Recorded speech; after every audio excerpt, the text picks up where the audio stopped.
Ayan, meron ba talagang tenderloin 'tong chicken? Ang sagot diyan siyempre oo, meron din tenderloin 'to, hindi lang yung, baboy, baka, or lamb diyan kung anong mga hayop 'yan. Meron din yung manok. Ayan, sinimulan ko agad dito sa ano niya, hita niya. Bale primals na rin 'to ng ano, manok. Hita, pakpak, breast, wings. Ayan. Bali-bali lang ginawa ko diyan. Kasi pag ginata ko ng kutsilyo yan, mabilis pumurol yung kutsilyo ko kasi tumatama sa buto. Ayun lang, hiwain mo lang sa gitna yan. Malambot lang yung part na yun sa gitna na yan. Yan. Tinanggal ko na rin yung ano yan. Excess fat niya sa bandang puwet niya. Para pag nga rin, dinisplay niya siya. Maganda sa tignan. Presentable. Kasi yung iba ayaw ng mga mataba-taba ganyan. Ayaw ng puwet yan. Yata. Pag ano, ibang tao ayaw ng puwet. Kaya pinatanggal ko yan. Sana akong tanggalin yan lagi. Ito yung whole leg niya. Ay ano pala. Like quarter niya o hind quarter. Ayan. Pakpak. Joint lang ginawa ko yun sa bakpak para ano, malaki yung malaki yung breast ko. Konti lang kinuha ko naman.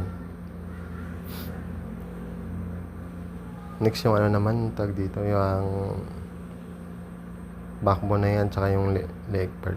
Yan, tapos lang kasi pag hinataw ko ng kutsilyo yan, wawa yung kutsilyo ko, malis mapurol. Gilid lang, gilid, bantang gilid, gilid lang talaga. Yan, bali technique na lang. Yan. Bali na lang kasi kutsilyo lang gamit ko eh. Yan. Yan, tapos na.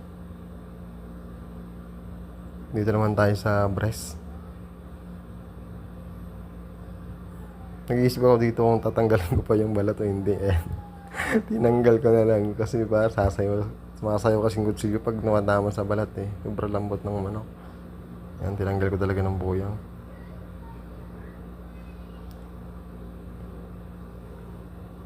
Ito, nag-iisip naman ako, iba-butterfly ko ba siya or ano, atingin ko na lang sa gitna. Siyempre, iba-butterfly ko yan para maganda tignan pag hiniwa. Yan, tirayan mo lang yan sa gilid na yan.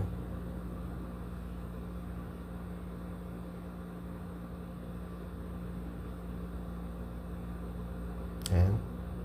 Sa kabila naman. Nag-iingat ako dito kasi baka matamaan ko yung ano niya eh, tenderloin niya. Kaya close to the bone talaga ang paghiwa ko diyan. Laging nakadikit sa buto yung kutsilyo.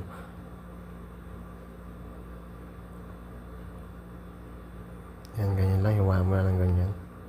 Dito may wishbone dito banda. Ito yung V na yan, V na buto. Wishbone ang tawag niyan.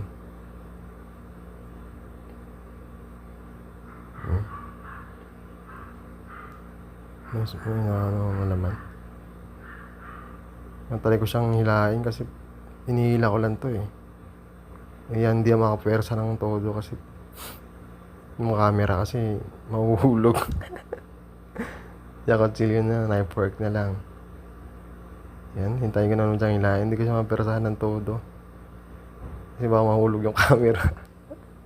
Yan, iniwa ko na ulit. Daan-daan lang, basta hindi madurog yung laman, okay yan. Yan, hila-hila technique na lang.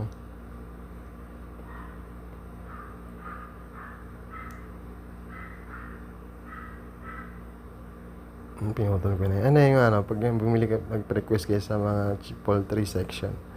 Yan, kung butterfly yung gusto nyo sa breast fillet nyo, yan. Ganyan yung mangyayari dyan. Isang ganyan ang kukuha nyo, butterfly na breast fillet. Yan. Yan ang kukunin ko na yung tenderloin dyan. Siyempre, hatiin ko sa gitna yan. Yan, hawakan nyo lang yung kabila para di siya sumayaw. Pang iniiwa niya.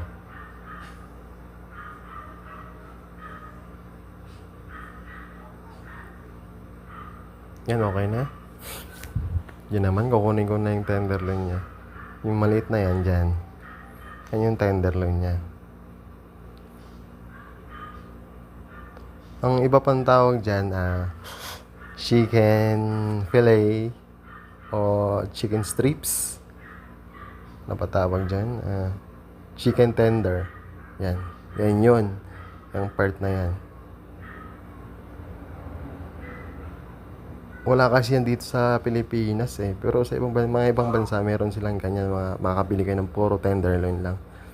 O chicken tender. Yan. Sa baba lang ng silver skin na yan ko.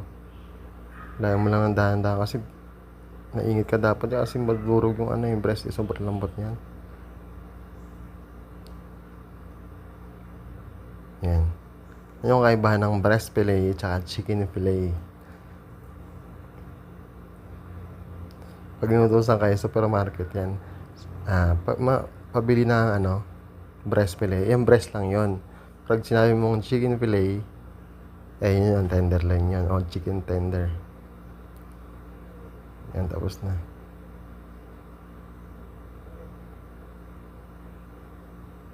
Yan, may mga tendon pa yung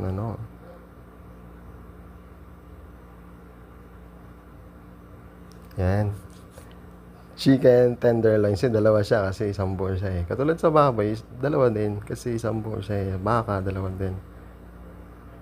Yan, parang pag nagdi-display kayo. Kasi dapat maayos lagi. Pag nagla-display kayo ng mga meat. Para maganda tignan, mabilis mabili. Yun lang. Okay? Si okay yan eh. Yan, tapos na. So, meron yan. Siyempre, meron din yung tenderloin yung manok. Okay? Ayan yung kaibahan nyo guys. Thanks.